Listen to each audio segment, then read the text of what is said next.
Hello, hello, hello, everyone. I hope everyone is enjoying their Tuesday, which is now evening.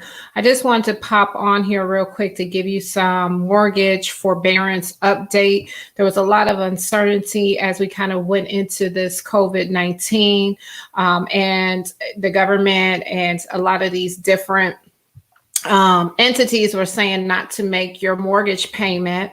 But typically, what happens when you go into a forbearance, at the end of that forbearance period, typically about 3 months, you are required to make a lump sum payment. And for many people, it puts you in a worse position than you already were in, causing a spiral effect for you to end up losing your home to foreclosure because you don't have that money to make the payment. So I want to just kind of give you some information, some updated information that just came out yesterday. This first part of it, I'm just looking through my notes here, but this first part of it was actually issued on March 18th. So I just want to kind of reiterate or just kind of go over these points of this forbearance plans.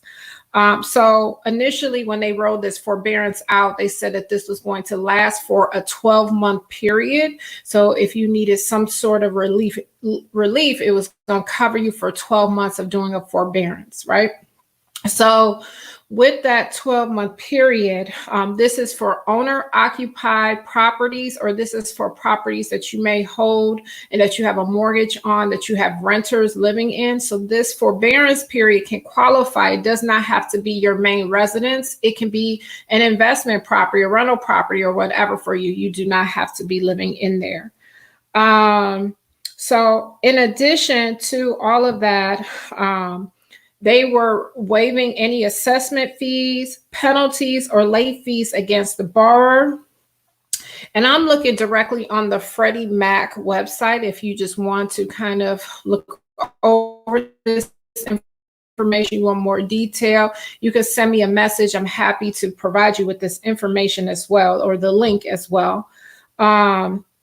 So a suspension of foreclosure sales and evictions is effective immediately and applies until May 17, 2020. So this was supposed to extend through May 17th, 2020, of when you didn't have to worry about making any payments or any foreclosure actions being taken against you.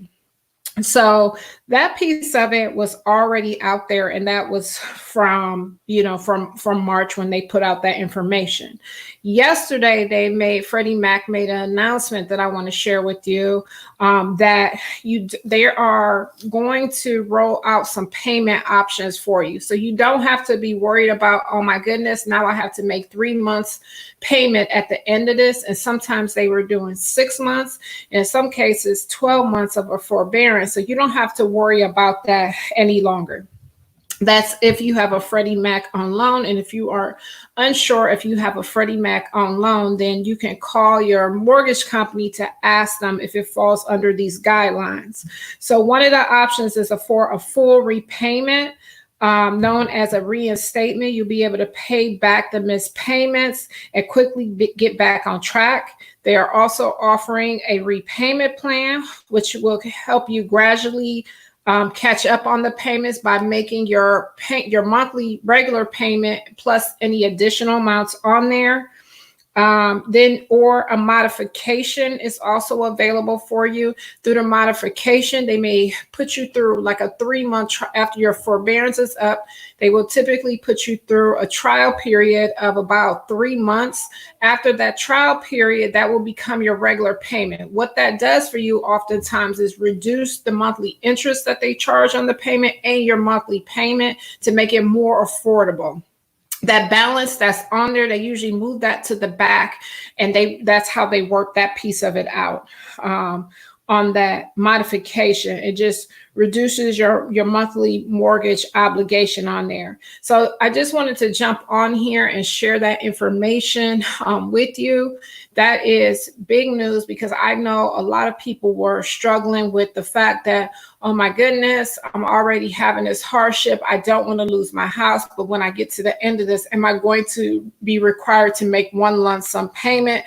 And it wasn't being addressed. This has also caused the situations with a lot of mortgage companies, because they feel that they were going to start to see more foreclosures happening. So because of that, that's why they have been having stricter guidelines and putting more overlays on their current loan and pre-approval process right now. Chase Bank, for example, they increased their score to 700. Is the required minimum score, and 20% down in order to do a loan or get a mortgage through Chase Bank. A lot of the other local lenders are offering it at 670, some at 640, and a very small handful you can still get pre-approved for 620. Now, I know you may hear 580 being out there a lot. That's usually the bottom guidelines, and there's really like no loan officer or mortgage company that's really lending with a 580 score. The new norm, or where we were before all of this, was about 620.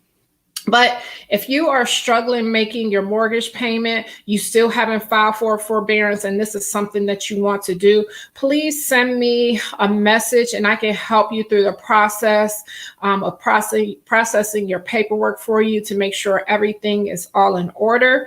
Or if you have some additional questions, I'm happy to answer those questions for you. That's what I'm here for. Lastly, you can go to the Freddie Mac website to get more information about this if you just kind of want to read through the details yourself.